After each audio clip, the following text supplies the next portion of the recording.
नमस्कार, मैं हूं भूपेंद्र रावत और जंतर मंतर पर आज देख रहे हैं आप मेरे पीछे खड़े हैं हजारों की संख्या में लोग। दिल्ली में छठ पर्व पर प्रतिबंध लगा चुकी है सरकार।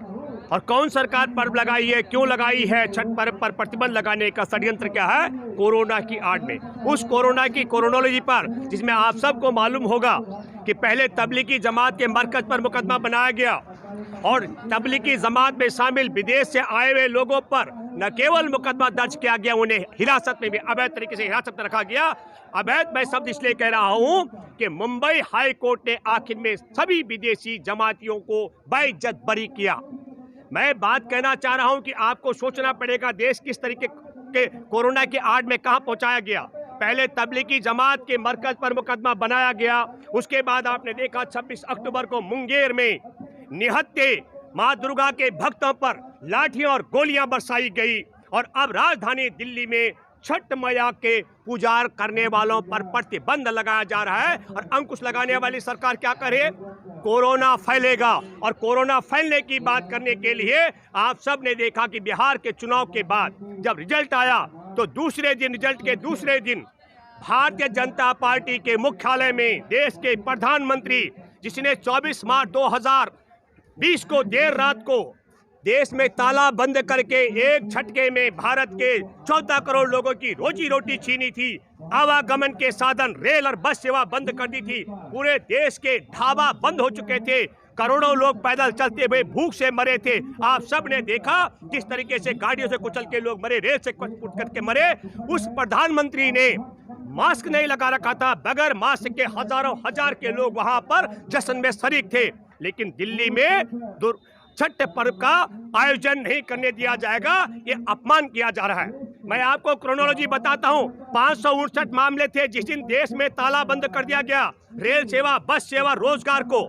और फिर 1 जून को आप सब लोगों ने देखा कि हमारे देश में अनलॉक 1 शुरू किया गया, तब 1,90,000 मामले कोरोना के उजागर हो चुके थे और लगभग 1300 से ज्यादा लोगों की जान जा चुकी थी, यह बताया गया।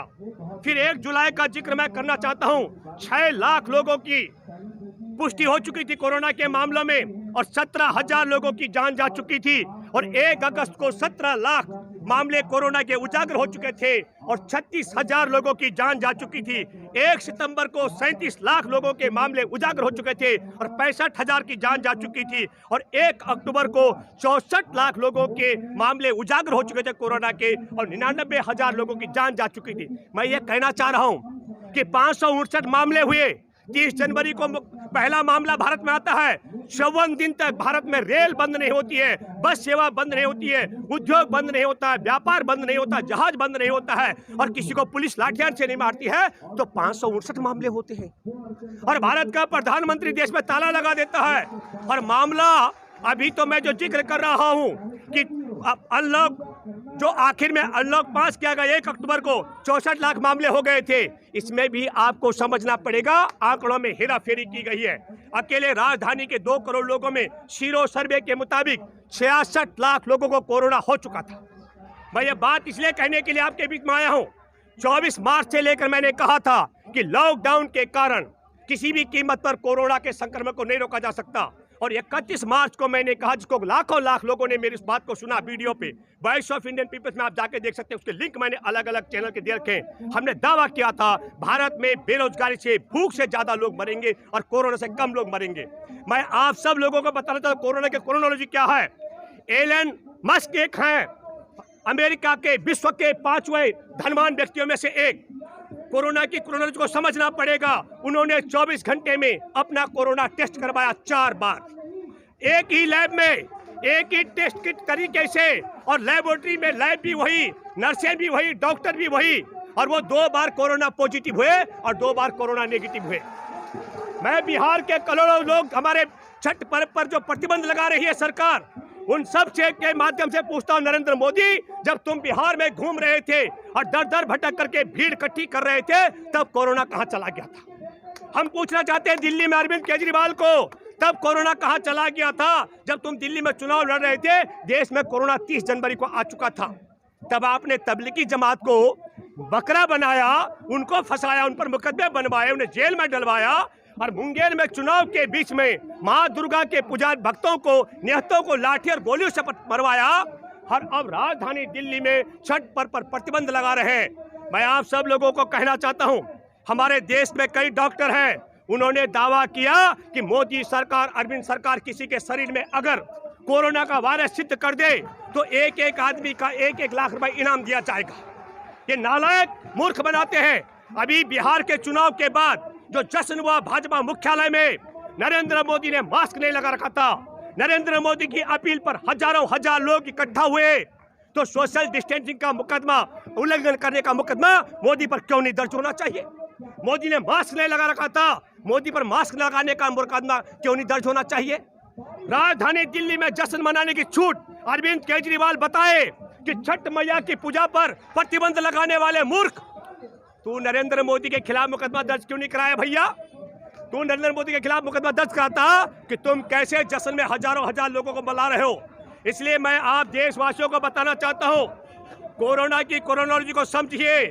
अपनी सारी नाकामियों को छिपाने के लिए जो सरकार देश की सीमा नहीं बचा पा रही है, देश में बेटियों की इज्जत नहीं बचा पा रही है, देश में किसान, बेरोजगार, व्यापारी और उद्यमी की आत्महत्या का सिलसिला नहीं बचा पा रही है, और 20 रुपए का डीजल का पेट्रोल जो है 80 रुपए में बिकवा रही है, वह सरकार आप सबका ध्यान भटकाने के लिए कोरोना का भय दिखा रही है।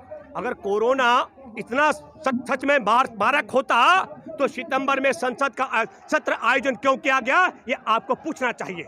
मैं फिर दोबारा कहना चाहता हूं और चुनौती देता हूं, अरविंद केजरीवाल और नरेंद्र मोदी, यदि तुम ईमानदारी के साथ जांच करते हो तो एक एक आदमी को कोरोना की जांच 24 घंटे में 4 बार कराने की छूट दो। मैं दावे के साथ में कहता हूं, जिस तरीके से एलन मस्क दुनिया के 5वें धनवान व्यक्ति अमेरिका के हैं, उन्होंने 2 बार टेस्ट, 4 बार टेस्ट कराया, 2 बार नेगेटिव और 2 बार पॉजिटिव आया। मैं दावे के साथ में कहता हूं, अरविंद केजरीवाल का भी अगर 4 बार हम टेस्ट करवाएंगे, 2 बार कोरोना पॉजिटिव निकलेगा और 2 बार नेगेटिव निकलेगा।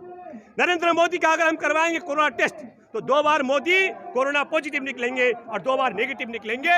ये अलग अलग सोच और समय के मुताबिक कोरोना जैसे लक्षण शरीर में दिखते हैं। इसलिए मैं आप सब लोगों की तरफ से मैं छठ मैया से प्रार्थना करता हूं कि नरेंद्र मोदी को और अरविंद केजरीवाल को सद्बुद्धि आनी चाहिए, और सद्बुद्धि की प्रार्थना करता हूं, छठ मैया की पूजा में विघ्न उत्पन्न नहीं करना चाहिए, और अगर विघ्न उत्पन्न करोगे तो छठ मैया तुम्हारा विनाश तो करेगी। राजधानी दिल्ली के करोड़ों जो छठ मैया के भक्त हैं, वो छठ मैया के पर्व का आयोजन करेंगे, तुम्हारे बाप की ताकत उनको रोकने की नहीं है। ये मैं इसलिए कहना चाहता हूं कि कौन सा तरीका हो गया, मैंने मास्क नहीं लगाया तो पुलिस वाला आके 500 चालान कर देगा। मोदी और अरविंद केजरीवाल बताए कि मास्क लगाने के बाद कोरोना नहीं फैलता है, तो मूर्खों ये बताओ, तुमने देश में ताला लगा करके हमारे देश के उद्योग, व्यापार, रेल सेवा सब बर्बाद कर दी, और 14 करोड़ लोगों को पैदल चला करके हमारे देश के मजदूरों के पैरों से खाल निकलवाई, उनकी गर्भवती महिलाओं के खुले आसमान के नीचे बच्चे पैदा करवाए, और आज रोटी रोटी के लिए देश के करोड़ों लोग मोहताज हो चुके हैं। ये मूर्ख बनाने का षड्यंत्र बंद करो, और छठ मैया का पर्व का आयोजन हो रहा है। पहले तुमने तबलीगी जमात के मरकज के जो जमाती थे उनको जेल में डलवाया, माँ दुर्गा के भक्तों को गोलियां लाठियों से मरवाया, और अब छठ मैया के भक्तों पर तुम हमला करने की तैयारी करो। ये हम किसी भी रूप में बर्दाश्त नहीं करते। धन्यवाद। जय हिंद, जय भारत।